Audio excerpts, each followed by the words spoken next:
আসসালামু আলাইকুম। সুপ্রিয় নবম শ্রেণীর শিক্ষার্থীরা, আজকে তোমাদের নবম শ্রেণীর গণিত নিয়ে কিছু কথা বলবো। যেহেতু তোমাদের সবার হাতে এখনো বই যায়নি, তোমরা অনলাইনে ক্লাসগুলো লাগিয়ে রাখতে পারো। আচ্ছা, আমরা শুরুতে যেটা দেখতে পাচ্ছি সেটা হচ্ছে খাবার পৃষ্ঠা। 2025 সনে যে বইটা তোমাদের হাতে আসছে বা আসবে, এটার খাবার পৃষ্ঠা হচ্ছে এরকম। হুম? আর সবার শেষের একেবারে শেষের খাবার পৃষ্ঠা যদি দেখো, এটা এরকম। একজন ঘুমন্ত মানুষ আরেকজন ঘুমন্ত মানুষকে জাগিয়ে তুলতে পারে না। শেখ সাদির কথাটা রয়ে গেছে। সামাজিক সমস্যা প্রতিকারের 3 কল সেন্টার। নারীর শিশু নির্যাতনের 109 এই নাম্বারগুলো দেওয়া আছে। আর এখানে বাংলাদেশ গণপ্রজাতন্ত্রী বাংলাদেশ সরকার কর্তৃক বিনামূল্যে বিতরণের জন্য কথা বলা আছে। আচ্ছা, আমরা আমাদের আজকে বইটার একটু পরিচিতি নেই আর কিছু অল্প কিছু বেসিক আলোচনা করলাম। পরিচিতি হচ্ছে এখানে গণিত 2025 শিক্ষাবর্ষের জন্য পরিমার্জিত রচনা সম্পাদনা ছিল তারা। প্রথম এটা অক্টোবর 2012-তে ছিল প্রকাশটা। পরিমার্জিত সংস্করণ অক্টোবর 2024, যেটা আমরা এখন পড়তেছি। প্রসঙ্গ কথার মধ্যে কিছু কথা আছে। সূচিপত্রটা দেখি। তোমাদের সূচিপত্র হচ্ছে এখানে নবম দশম একসাথে তো 1 থেকে 17 নম্বর অধ্যায় আছে। 17টা অধ্যায়। আমরা 9-এ অর্ধেক পড়ি, 10-এর 6 মাসে বাকি অর্ধেকটা পড়ে ফেলি। এখন দেখি কি কি আছে। বাস্তব সংখ্যা আছে, সেট ফাংশন আছে, গুরুত্বপূর্ণ এবং চিত্তাকর্ষক বীজগাণিতিক রাশি, সূচক, লগারিদম, একচলক বিশিষ্ট সমীকরণ, রেখাকোণ, ত্রিভুজ, ব্যবহারিক জ্যামিতি, এগুলো জ্যামিতির অংশ, বৃত্ত জ্যামিতির অংশ, ত্রিকোণমিতির অনুপাত, ত্রিকোণমিতির অংশ, দূরত্ব, উচ্চতা, বীজগাণিতিক অনুপাত সমানুপাত, বীজগাণিতির অংশ, দুই চলক বিশিষ্ট সরল সহজ সমীকরণ, বীজগণিতের অংশ, সসীম দ্বারা বীজগণিত, অনুপাত সদৃশ প্রতিসম বীজগণিত, ক্ষেত্রফল সম্পর্কিত প্রতিসম্পাদ্য, এটা জ্যামিতির অংশ, পরিমিতিত পরিমিতি, পরিসংখ্যান, এরপর উত্তরমালা, পরিশিষ্ট কিছু দেওয়া আছে, স্মরণীয় কয়েকজন গণিতবিদ। আচ্ছা, এখন এরপরে কি আছে দেখি। অধ্যায় 1 আছে বাস্তব সংখ্যা, রিয়েল নাম্বার, রিয়েল নাম্বারস। বাস্তব সংখ্যা আসলে কি?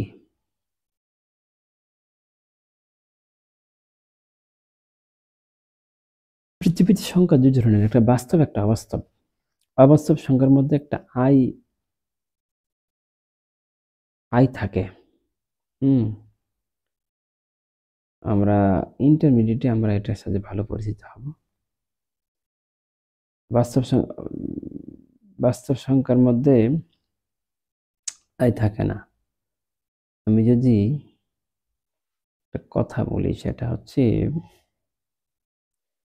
পৃথিবীর সকল সংখ্যাই জটিল সংখ্যা। পৃথিবীর সকল সংখ্যা জটিল সংখ্যা। জটিল সংখ্যার দুটি অংশ, একটা বাস্তব অংশ, একটা অবাস্তব অংশ। অবাস্তব অংশ কিভাবে চিনব? অবাস্তব অংশ একটা ইউনিট আই দ্বারা লাগানো থাকে। আর অবাস্তব অংশের মান যেটা শূন্য, সেটাকে আমরা বাস্তব সংখ্যা বলি। যে প্রসঙ্গ যেহেতু এখানে আসছে, আগে এই কথাটাই বলে নিই। ধরো আমাদের এ প্লাস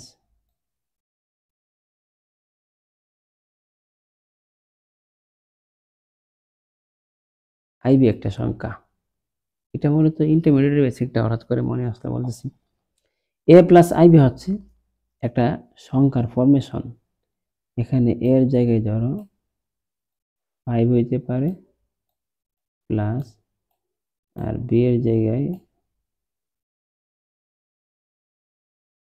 6 হইতে পারে, 6i হইতে পারে, i6 হইতে পারে।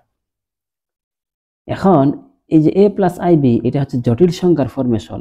জটিল সংখ্যার মধ্যে বাস্তব অংশ থাকে, অবাস্তব অংশ থাকে। এই এটা হচ্ছে বাস্তব অংশ আর আইবিটা হচ্ছে অবাস্তব অংশ। যখন আইবি বি অংশটা 0 হয়ে যায়, 0 ইন্টু আই মানে 0, প্লাসের পরে কিছুই থাকে না, তখন শুধু এই অংশটা থাকে। আর তখন এই অংশ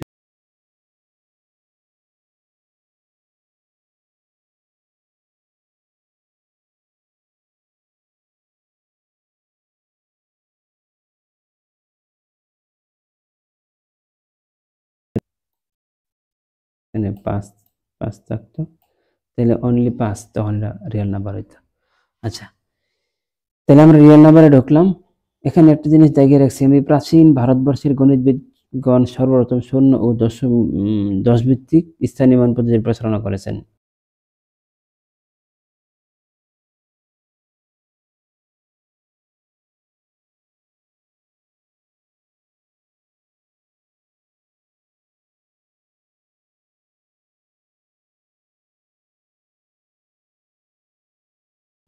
আচ্ছা, এখানে 1, 2, 3, 4 ইত্যাদিকে স্বাভাবিক সংখ্যা বলা হয়। এটা ধনাত্মক অখণ্ড সংখ্যা।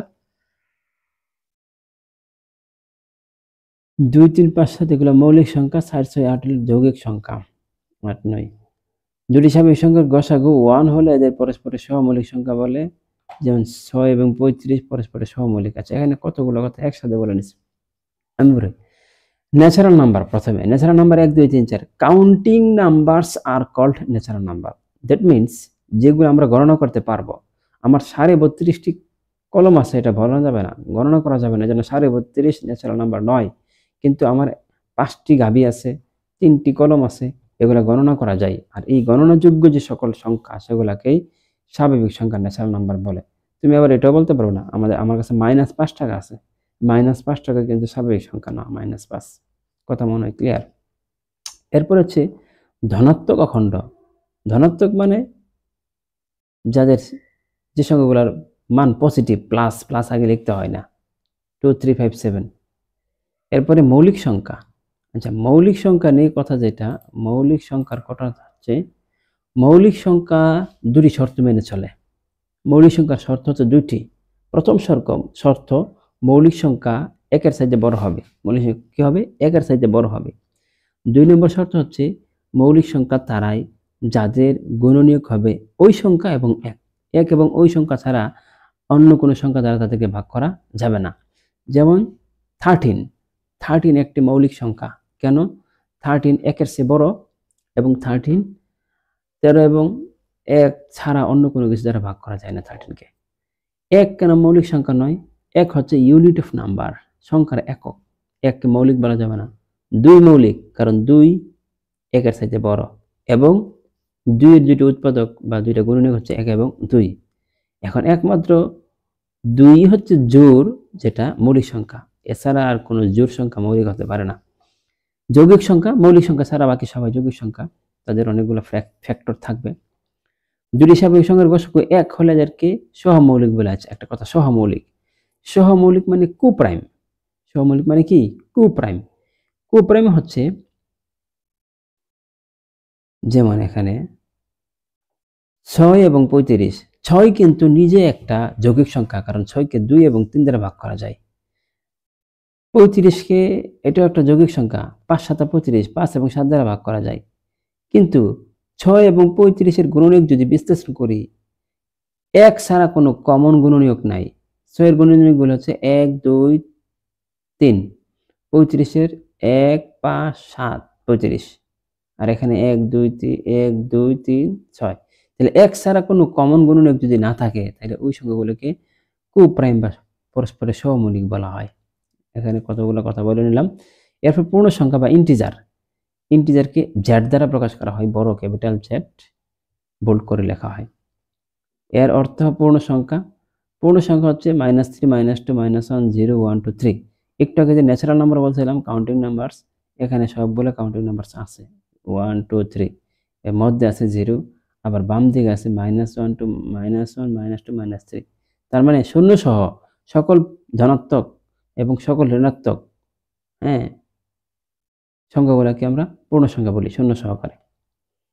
আচ্ছা, এরপরে আসছে একটা কথা, ভগ্নাংশ, ফ্র্যাকশনাল নাম্বার। ভগ্নাংশ মানে p/q আকারে যদি লেখা যায়, যেখানে q মানে হর, যেটা শূন্য হবে না, 1ও হবে না, এটাকে সাধারণ ভগ্নাংশ বলা হয় বা সংক্ষেপে ভগ্নাংশ বলি। q দ্বারা p নিঃশেষে বিভাজ্য হবে না, অর্থাৎ q দ্বারা p কে একেবারে ভাগ করে শেষ করা যাবে নিঃশেষে, এটা হবে না। যেমন ইত্যাদি হচ্ছে ভগ্নাংশ। আচ্ছা, এখন p হচ্ছে লব, q হচ্ছে হর। লব ছোট হলে, হর বড় হলে প্রকৃত ভগ্নাংশ, আর লব বড় হলে, হর ছোট হলে অপ্রকৃত ভগ্নাংশ। এটা অপ্রকৃত ভগ্নাংশ, এটা প্রকৃত ভগ্নাংশ। এখানে এক্সাম্পল গুলো কিছু আছে। মূলদ সংখ্যা রেশনাল নাম্বার, এটা Q, Q capital Q bold করে লেখা হয়। এখানে পি বাই কিউ আকারের কোন সংখ্যাকে মূলদ সংখ্যা বলে? আচ্ছা, এখানে যে সংখ্যাটা পি বাই কিউ আকারের মূলদ সংখ্যা বলে কিউ নট ইকুয়াল টু 0, এটাকে এরকম ভাবে বলা হয়। কিন্তু আমি বলি কি, মূলদ সংখ্যা তারাই যাদেরকে লিখে, দেখে কিংবা বলে শেষ করা যাবে। অমূলদ সংখ্যা তারাই যাদেরকে লিখেও শেষ করা যাবে না, বলে শেষ করা যাবে না, দেখেও শেষ করা যাবে না। যেমন 3/1 = 3, লিখে শেষ করা যায়, দেখে শেষ করা যায়, বলে শেষ করা যায়। 11/2 5.5, দেখে শেষ করা যায়, লিখে শেষ করা যায়, বলে শেষ করা যায়।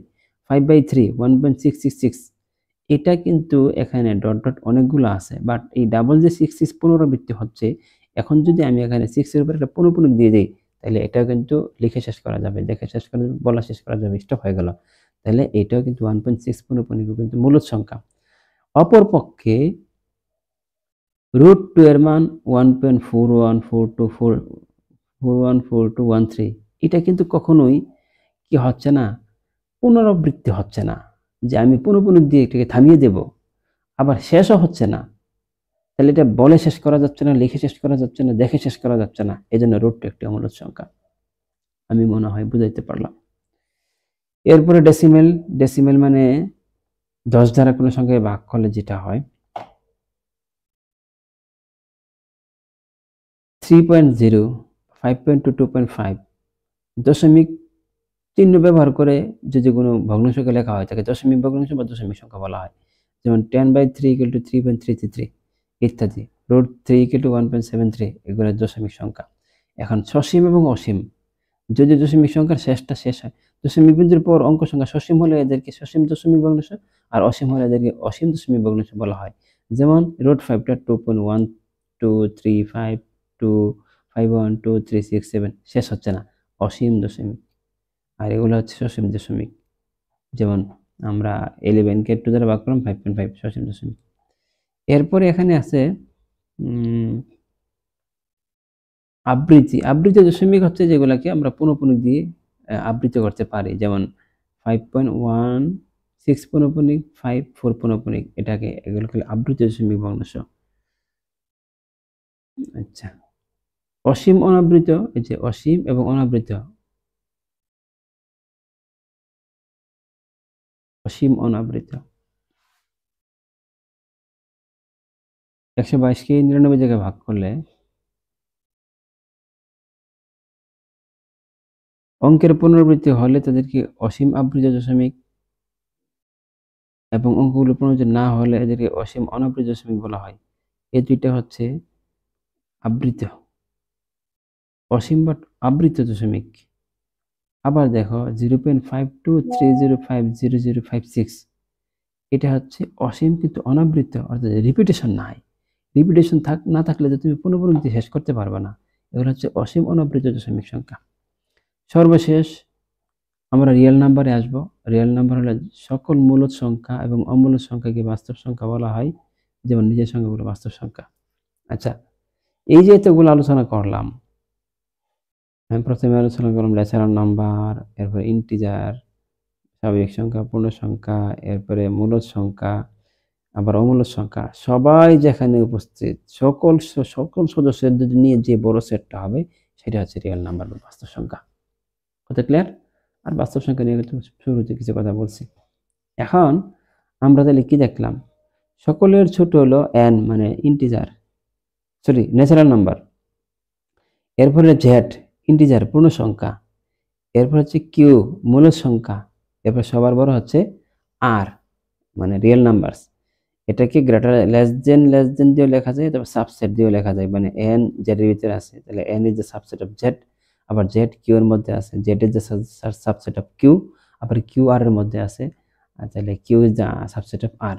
এন জেড কিউ আর মনে রাখার জন্য আমরা বলি নিজে করো। আজকে এ পর্যন্তই, পরবর্তীতে আরেকটা লেকচার নিয়ে তোমাদের সামনে আসবো। এ পর্যন্ত ভালো থাকো, আল্লাহ হাফেজ।